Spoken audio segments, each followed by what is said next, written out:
Okay, Hey, doing we had a good weekend. We accomplished a lot. I think really a very lot. You probably just saw the piece on Steve and Jared. It was very good. 60 minutes. Any questions? Do you want to give me a little room here, Jeff? Of course. Just following up on the 60 Minutes story, what's your reaction to Israel's strikes on Gaza today? Well, we're going to have to see what's happening. We want to make sure that it's going to be very peaceful with Hamas. And as you know, they've been quite rambunctious. They've been doing some shooting, and we think maybe the leadership isn't involved in that, some rebels within. But either way, it's going to be handled properly.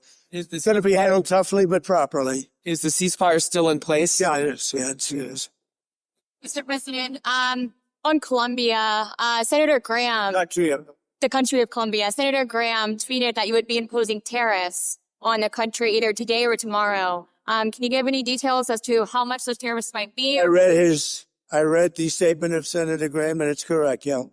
I was with him today. We were working today, and I read his statement. It is correct, yes. But how much the tariff rate? Do you have I'll let you know tomorrow. Yeah, I'll let you know tomorrow. Tomorrow, you announced? Yeah. Now, Jay Jones has repeatedly said that if he wins in Virginia, that he Who can. did what? Jay Jones in Virginia has said. Judge, you mean the one that wanted to kill somebody's children and kill somebody? You mean the animal that wanted to kill somebody? Yeah. Who should not be allowed to be running for that office? Yeah. And he can't wait to see you in court. I'm wondering if you have a response and if you're considering getting involved in that race. Well, what is he saying? He said in the debate on Thursday night that he can't wait to sue your administration and see you in court. No, he's a third-rate intellect.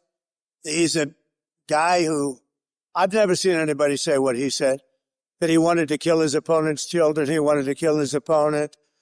No, I can't imagine anybody voting for Jay Jones. Look, you would think he's totally discredited. I would think he wouldn't even be allowed to do that. Anybody would be put in prison for what he said.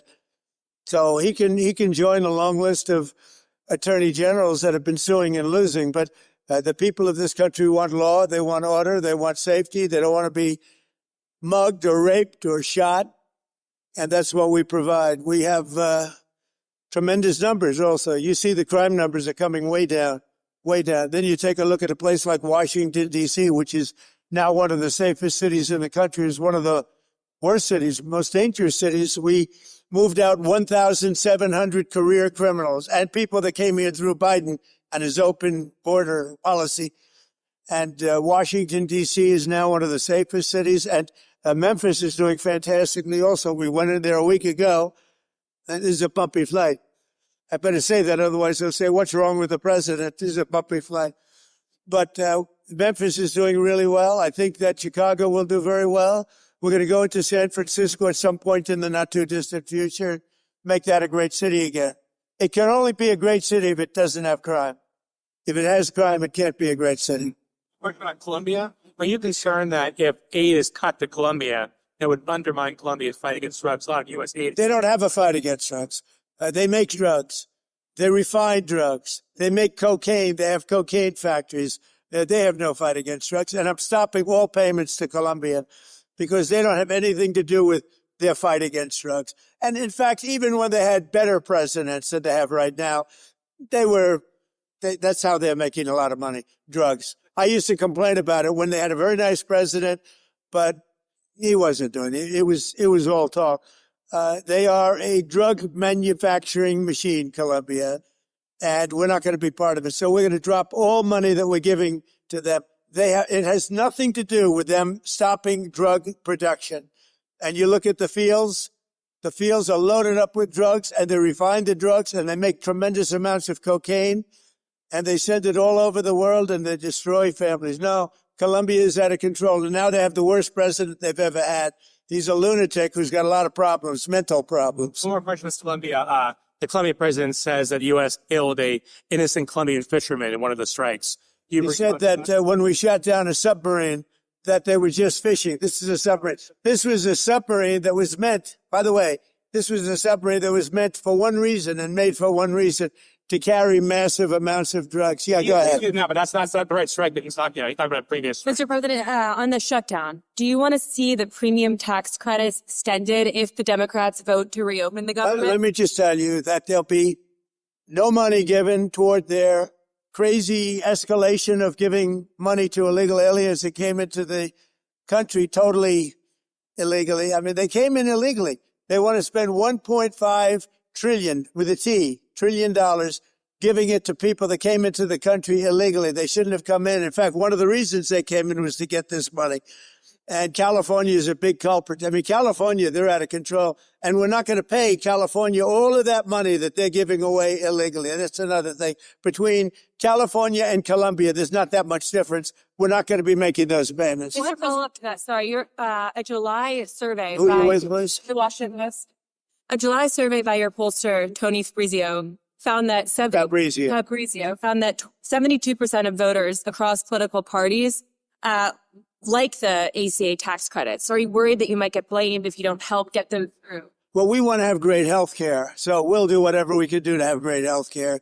But the Democrats want to destroy all health care because they want to give $1.5 trillion of this money, and they want additional money to go to people that came into our country illegally. Many of them are from prisons and mental institutions, and we're not going to destroy our health care for the Democrats. Mr. President, there were reports, and you even mentioned that in a recent phone call with Prime Minister Modi, and that Modi had said his country would stop purchases of Russian oil, but India said that they were not aware. Well, then they're going to just keep paying a lot of tariffs. If they said that, but I don't believe they said that. No, I spoke with Prime Minister Modi of India, and he said he's not going to be doing the Russian oil thing, so that's it. But why would India say that they're not going to? I don't know, but if they want to say that, then they'll just continue to pay massive tariffs, and they don't want to do that. Following up on, Friday, you said you had a cordial meeting with President Zelensky. During that meeting, did you tell him he needed to cede all of the Donbass region to Russia? No, we never discussed it. We think that what they should do is just stop at the lines where they are, the battle lines. You have a battle line right now. The rest is very tough to negotiate. If you're going to say, you take this, we take that, there's so many different permutations. So what I say is they should stop right now at the battle lines. Go home, stop killing people, and be done. What do you think should happen with the Donbass region then? Let it be cut the way it is. It's cut up right now. I think 78% of the land is already taken by Russia. You leave it the way it is right now. They can negotiate something later on down the line. But I said, cut and stop at the battle line, go home, stop fighting, stop killing people. What do you think of Mandami's photo with the 93 World Trade Center bombing? Yeah, no, it's a shame. Look, the Mandami thing is it's a disaster waiting to happen. We can't have a communist in charge of a great, supposedly free enterprise, kind of a representative city. So I think if you have a communist mayor, I think it's going to be very tough for him and for the city. Oh, I think it's a shame that that particular man is endorsing him and very friendly with him. You can see there's a relationship. He blew up the World Trade Center, right? Didn't the man you're talking about blow up the World Trade Center? And he's friends with Mandami? Mr. President, sticking with New York City, you've talked about the Hudson River Tunnel, the infrastructure project. So you said that the funding has been terminated, but, folks in New York have said that it's not terminated. So where does that stand? Well, as of now, it's terminated, and that's up to me. And as of now, it's terminated, and it's terminated because the Democrats are so foolish what they've done to the country. I mean, we have the hottest country in the world. There's no country even close. And they just want to do this. There's nothing for them to do. All they have to do is just say, let everything continue. And I will say a lot of Democrats want this to get over. So the administration right now is not sending funding. Right now, there is no funding because it's up to me. What is your response to the protests? Who are you with? I'm with the AP. With AP? What's your response to the protests over the weekend, the No Kings protest? I think it's a joke. I looked at the people. They're not representative of this country. And I looked at all the brand new signs paid for, I guess it was paid for by Soros and other radical left lunatics. It looks like it was. We're checking it out. The demonstrations were very small, very ineffective, and the people were whacked out. When you look at those people, those are not representative of the people of our country. Mr. President, besides San Francisco... I'm not a king. I'm not a king. I work my ass off to make our country great. That's all it is. I'm not a king at all. Besides San Francisco, are there other cities you're actively looking at for the National Guard right now? Yeah. What about it? I'm just wondering if you care to comment on that. Well, we've used the National Guard to be very successful in Memphis. You can see the numbers are falling like rocks. Washington, D.C., Chicago is getting better, even though we're going through a lot. And, we're trying to do it in a very nice way. I'm allowed, as you know, as president, like 50% of the presidents have used the Insurrection Act. They could use that, and everybody agrees you're allowed to use that. And there's no more court cases. There's no more anything. We're trying to do it in a nicer manner. But we can always use the Insurrection Act if we want. I mean, you take a look in the past, one in particular president used it 28 times during the course of a presidency. So we're allowed to do that. We thought we could do it in a very nice way. All we want to do is have safe cities. We're not looking for anything that would be spectacular other than crime-free become spectacular. We want to have great crime-free cities. So I'd be allowed to use, if I wanted, the Insurrection Act, and then all of this nonsense would go away. You have the absolute right. It's the strongest power a president has, and you have the absolute right to do it. We wanted to go this route, but we get sued every time you look at somebody. You look at somebody the wrong way, and you end up getting sued.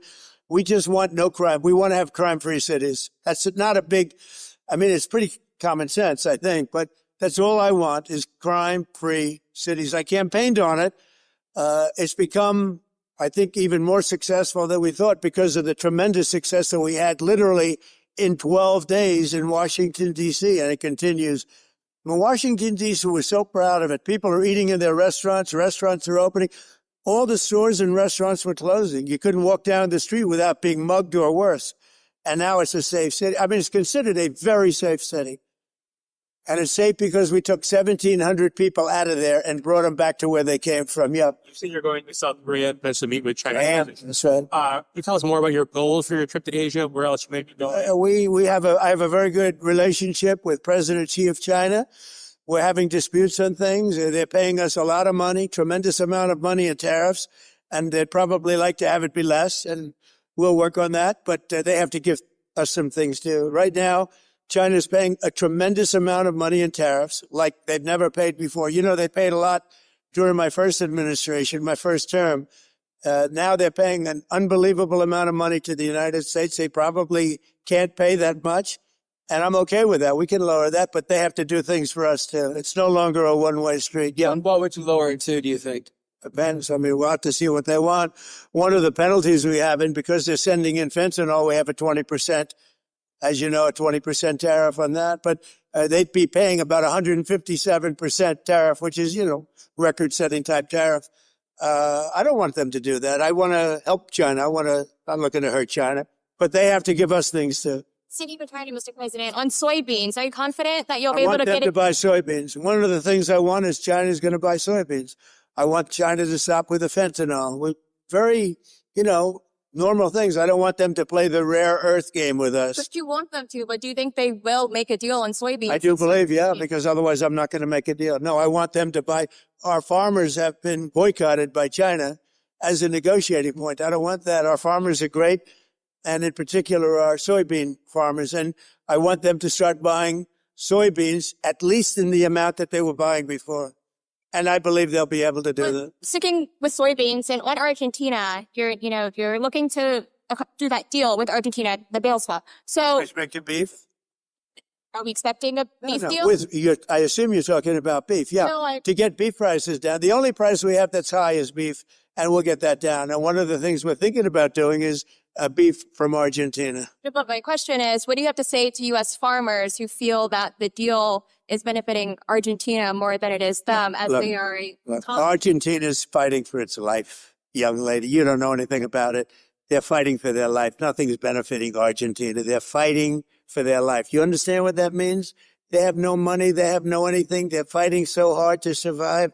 If I can help them survive in a free world, I happen to like the president of Argentina. I think he's trying to do the best he can, but don't make it sound like they're doing great. They are dying. All right? They're dying. What do you mean by a beef deal, sir? We would buy some beef from Argentina.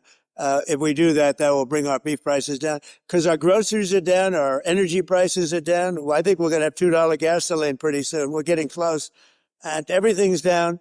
The one thing that's kept up is beef. And if we buy some beef, now I'm not talking about that much from Argentina, that would help Argentina, which we consider a very good country, a very good ally in a place. Although I must tell you, if you take a look now, South America is turning. Those South American countries are starting to turn very much toward us. They're getting away from socialism, and you can go right down the pack. But they are starting to turn. It's pretty amazing. May I ask you about Israel again? Do you feel that Israel was justified with striking when it did Striking where? in Gaza today and overnight? I'd have to get back to you on that. I'd have to get back. What is the next step? Because we're going to be determined. You know, all of that's is under consideration right now. It's under review. So on Who are you Harvard, with? I'm with the Washington Post. On Harvard, you said the other week that you had reached a deal, but we haven't heard anything. What's the holdup? Well, we reached a concept of a deal, but it's pretty complicated because under this deal would be $500 million. They're going to open up trade schools. And I love the idea of trade and trade schools by Harvard. So, you know, they get into like a vocational type school. And the one problem with it, it's very complicated. You know, when do they start? How do they start? Who do they use? You know, there's 1,000 different things. And we may just charge them a fine, big fine, $500 million fine. And they won't do it again. And if they do, we'll have to just charge them another fine. You haven't weighed in on the Virginia gubernatorial race that's in a few weeks. Do you plan to endorse the lieutenant Well, governor? I think the Republican candidate is very good, and I think she should win because the Democrat candidate's a disaster. So I haven't been too much involved in Virginia. I love the state. I did very well in the state. But I will tell you, I think the Republican candidate is excellent, and I think the Democrat candidate is a disaster. I mean, I watched her in the debate. She couldn't answer the most basic question. And, you know, a big thing with that race and also the race in New Jersey is going to be energy. Both of the Democrats are going to drive the energy prices through the roof. Through the roof. Your energy is going to double and triple.